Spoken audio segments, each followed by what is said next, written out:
Keberadaan pinjaman online atau pinjol semakin disorot karena banyak yang ilegal dan juga meresahkan masyarakat. Dan supaya tidak terjerumus ke dalam jeratan pinjol ilegal, masyarakat harus waspada dan jeli dalam memilih pinjol yang aman. Ayo, selamat sore. Jangan lari, angkat semua. Jangan berhenti di atas, mau berhenti di atas.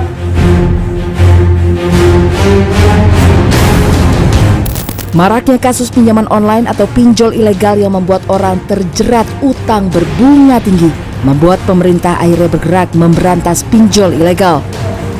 Hingga 14 Oktober 2021, sedikitnya 23 kantor pinjol ilegal digerebek Kepolisian Daerah Jawa Barat.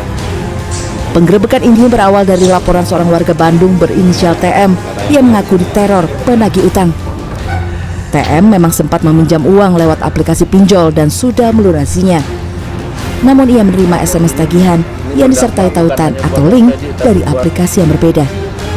Saat diklik, TM mengaku menerima dana Rp600.000 di rekeningnya secara tiba-tiba. Meski dana itu dikembalikan, TM tetap dikejar oleh penagih utang karena bunga pinjaman terus meningkat hingga mencapai Rp2,8 juta. Teror pun ia terima, mulai dari ancaman hingga tagihan yang disebar ke semua kontak di ponselnya. TM lantas stres dan masuk rumah sakit. Beban untuk pribadi saya karena melihat anak istri, sedangkan saya pribadi tidak saya terlalu perhatikan. Akhirnya drop, stres. Yang jelas sih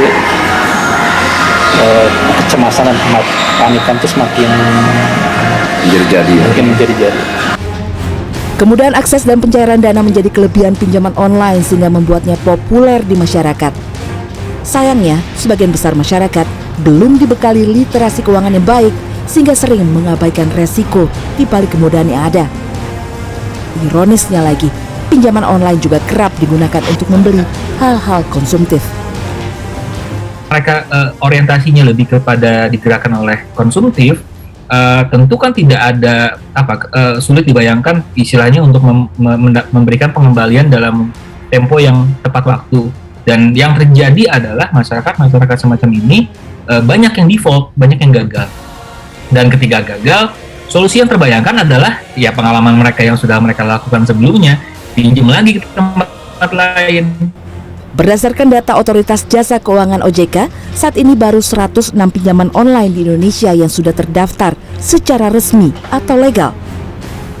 Masyarakat bisa memastikan legalitas pinjaman online melalui situs OJK atau call center di nomor 157 atau SMS dan WhatsApp di nomor 081 157 157 157.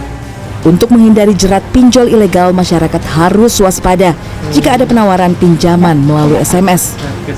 Bisa dipastikan itu adalah pinjol ilegal. Perhatikan juga mengenai bunga pinjaman. Saat ini bunga pinjaman online legal yang disepakati oleh Asosiasi Fintech Pendanaan Indonesia atau AFPI maksimal adalah 0,4% per hari. OJK juga membatasi akses pinjol, yakni hanya pada kamera, mikrofon, dan lokasi nasabah. Jadi cuma 3 itu Mbak yang boleh diakses kalau di ketentuan kita. Kalau foto, daftar, kontak itu nggak boleh, justru nggak boleh. Jadi ini tadi yang bahayanya kalau di link yang sering kita klik, kalau misalnya kita dapatnya dari SMS, kalau kita klik link itu sering cenderung ada yang terjebak biasanya. Karena kliknya ya oke, setuju gitu. Ternyata pada waktu kita klik setuju, ternyata klausulnya menyatakan saya memberikan akses. Jika ada masalah dengan pinjaman online, masyarakat diminta tidak ragu untuk melaporkan kepada OJK, Satgas Waspada Investasi, ataupun kepolisian setempat. Tim Liputan CNN Indonesia, Bandung, Jawa Barat.